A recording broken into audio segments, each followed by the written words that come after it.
Welcome friends, back to your Friday edition of Hot News. Hope you are just going to enjoy the day for what it is and that your weekend is going to be pleasant. And with that, I'm going to pleasantly segue on over into our sponsor spot, which is our website, UFD Deals, for you to check out. Let's say you're trying to build a computer this weekend and you're trying to figure out, what's the best deal that I can find on RAM on any website that sells RAM? Oh, well, UFD Deal has it. We have affiliate links there. You make money. Or we make money, you save money. It's a glorious endeavor. We don't actually sell anything. There's so many people who ask us if we ship. That's not the point of this website. The point of the website is for us to point you to other places that sell something. Ask them if they ship. Sell me that pen. Anyways, let's talk about something that AMD was asked recently and said, you know what? Hold your thought. No. And that is in regards to whether or not Crossfire is going to be a focus for the company going forward. In case you're not familiar, Crossfire is when you take two GPUs, two graphics cards, and you fuse them together to create one super monster mondo, like something like this RX 590 Fat Boy. You take two Fat Boys, you put them together, you get one Chonkers. Come on, that was good. That was funny. And that Chonkers can then beat something that's a higher end graphics card. But it's been something that's been noticeably absent from graphics cards that have been released this year from AMD, including the Radeon 7, no Crossfire support there, and the Navi cards, the 5700 and 5700 XT have no Crossfire to speak of. So it looks like AMD's just kind of dropped it all together. And when asked at the Hot Chips conference, it appears that Lisa Su more or less kind of hesitantly said that that was the case, stating that, to be honest, the software is going faster than the hardware. I would say that Crossfire isn't a significant focus. So if I had to guess, it's not just that it's not a significant focus, but it likely will be non-existent in the near future. NVIDIA still kind of giving us SLI on the high end with their NVLink connectors. You can get it on the 2070 Super and up, but that's like 4 cards. And so it's not really meant. And once you already have a 2080 Ti, getting a second 2080 Ti really just adds complications. It doesn't really put you into a new performance tier. It's really, as Lisa Su is saying, that the software is going faster than the hardware. That is, it's going faster, like dying faster, because I mean, game developers just really aren't supporting multi-GPU anymore, and it does exist, but just not in very many capacities. So looks like our multi-GPU dreams are dead. Two 5700 XTs to beat a 2080 Ti? No. Two 5800 XTs to beat a 2080 Ti? No. Just no multi-GPU anymore, which is fine. The software support was just, it's been gone for ages. Like, no company was really actually developing for multi-GPU. There's been a few cool advancements here and there. You've had something like Strange Brigade, which supported, I believe it was the first game to support multi-explicit adapter. Wait, no. It was one of the first games to support multi-GPU in Vulkan, where you could use 2 different kinds of GPUs. And that was supposed to be one of the big enhancements of DX12 in Vulkan, was the fact that they're lower level APIs. And so you could fuse something together like a 5700 XT and a 2070 Super, but it just never really went anywhere. Ashes of the Singularity was the big DX12 game that did it way back when, and just that wasn't the game people played. And Strange Brigade, also, yes, Vulkan, multi-GPU, that's amazing. Nobody plays the damn game. I mean, there are people, but you don't count in the general statistics. Like, we need something like Minecraft, or something like Dota, or something like League of Legends? I don't know, but those are all games that like run on potatoes. So what, I mean, the most popular games that would enhance the support from the hardware maker side just isn't there. So throw out your secondary 5700 XT. Okay, then let's talk about Intel and their upcoming new CPUs that we're supposed to be getting. Comet Lake S, which is going to be the successor to, you know, the 9900K, the Coffee Lake refresh. But unfortunately, yet again, Intel is going to give us a new socket and a new chipset. New chipsets are fine. AMD's been rolling out new chipsets left, right, and center. X570, X590, they still all use the AM4 socket, and you can put, you know, all of the AM4 CPUs in it that you want, whereas Intel, every 2 years, new socket. So the LGA 1200 is supposed to be the support for the up to 10 core, 20 thread Comet Lake CPUs that we're gonna be getting, which should have 5 gigahertz clocks as well as 100,000 watt TDP and basically set on fire the sun. Thanks, Intel. And just like Intel sockets are gone, So is Android's naming scheme for their operating systems. They were naming them after sweet, succulent desserts, but now they're cutting back the calories and just going with numbers. Or it could be that they couldn't find a suitable dessert to label Q with, and they'll be back with R. Who knows? Anyways, Android Q is now officially called Android 10 instead of Android Quiche. There's no good dessert that starts with Q. I'm sure there's a dessert that starts with Q, but it's not a good one. I'll tell you that. Leave me your comments down below telling me I'm wrong. Give me your Q desserts. And then let's go ahead and talk about two companies that were doing scammy things to their employees. First up, it's Amazon, who will no longer use drivers' tips to cover their base pay. This is something that is rampant in the United States when it comes to paying workers who are on a tip system. You pay them a low hourly wage, but then supposedly with tips, it should bring them above minimum wage and then they get paid well.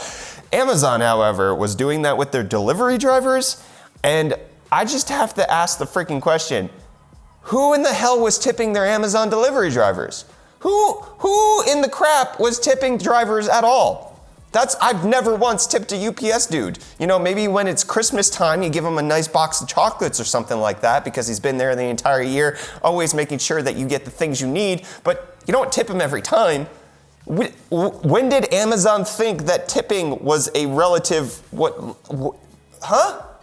I don't understand. Apparently they're going to make it more transparent so that the drivers can know what they're getting, and it's going to be so that they get a guaranteed $18 to $25 per hour base that they're supposed to receive, as opposed to, hey, we're gonna give you, a few dollars and then tips, and you don't know how much you're getting paid. Who tips the delivery driver? For Amazon, at the very least. The next story makes sense. DoorDash, we've already reported on this in Hot News, was actually taking tips that were supposed to go to their drivers and skimming them because they had a guaranteed amount. Let's say DoorDash guaranteed the driver that they were gonna receive $6 on a guaranteed amount of, let's say, $4 from DoorDash, and then $2 in the tip. Well, let's say that the person who received their food then tipped $4. Well, DoorDash would simply still pay the driver $6 and reduce the amount that they were going to spend, thereby reducing the overall amount that was coming out of DoorDash's pocket. And it was kind of scammy and scummy. And they said that they were going to fix it and then never did anything about it until yesterday, where they finally announced their new tipping policy, which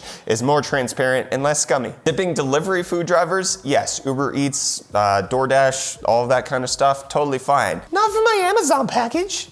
Who tips an Amazon guy? Who? And then we got some product announcements coming out today. EK announces their Meltemi high-performance fans. These things are thick, my friends. 38 millimeters thick and supposed to be for great static pressure. You can check them out down below. And then also Lian announces their TU-150 chassis, which has been under embargo, but Paul's Hardware already had a video out on it. I don't know what happened with his embargo, or if he had one or not. Anyways, we actually have a TU-150 right here. It's the perfect land case because it's got this handle that just goes in up top right there. Mini ITX case. We actually love it. We'll have a video coming out shortly over on UFD Tech. But yeah, TU-150 case launches from Lian. It's kind of nice. We have some discussions to have when we review it.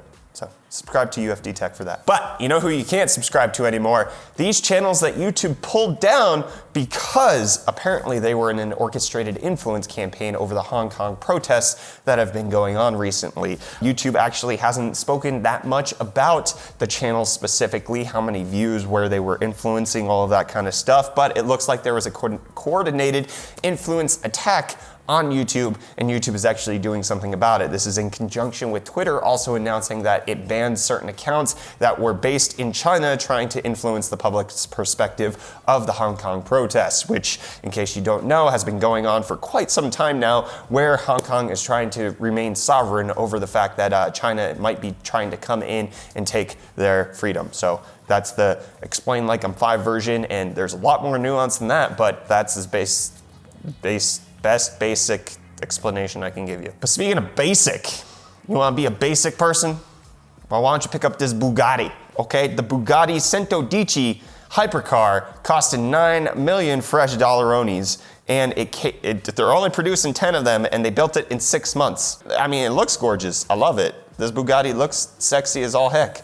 But you do you, friends. And then Tom Holland has had a bad week. Not only has he been pulled from the Marvel Cinematic Universe, but also the movie that he's supposed to be in, the Uncharted movie, has lost its director. This is supposed to be Sony's first attempt at turning their video games into full-fledged movies, and Tom Holland getting the short end of the stick multiple times in a row. Start? I don't feel so good.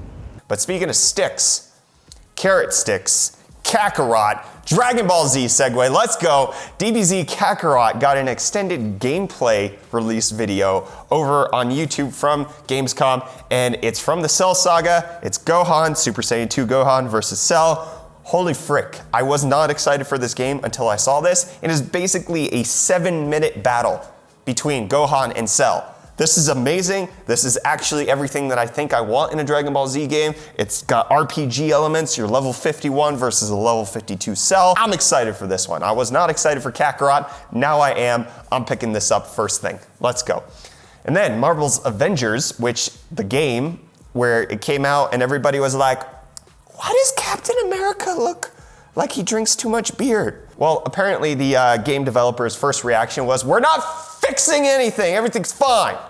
But now they're changing their tune at Gamescom, saying that they're gonna continue to polish everything until the game comes out. Don't worry, you know, the characters are just, we're gonna refine them. Everything mostly should stay the same, but we're just gonna tweak a few things here and there. Completely different turnaround there. I don't know if they shouted, that was just, I'm performing.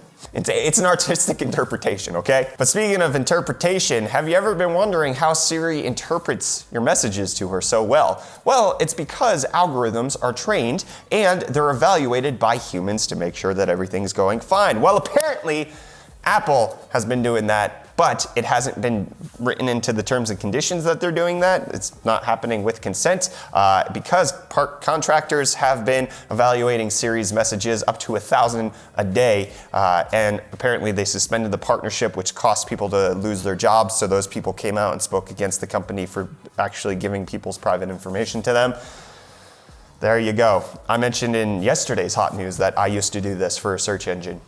But I mean, you actually agreed to it, and it wasn't a shady job whatsoever. It was a really great job, and I loved it. And I would totally listen to your Siri's conversations again. I would love that job again. But now I'm a YouTuber. Now you get to listen to me. I don't like this. I don't like this so much I'm ending the episode there. That's the end of hot news for the week, because it's Friday. I'm done. Hit the like button if you enjoyed the video. Get subscribed to stay up to date on all of your tech-related news. And don't forget to check out our website, UFD Deals, where you can save money on tech products, and I can get paid, because I'm just a lowly YouTuber now. Thank you so much for watching this episode of Hot News, and I'll see you in the next one. Bye!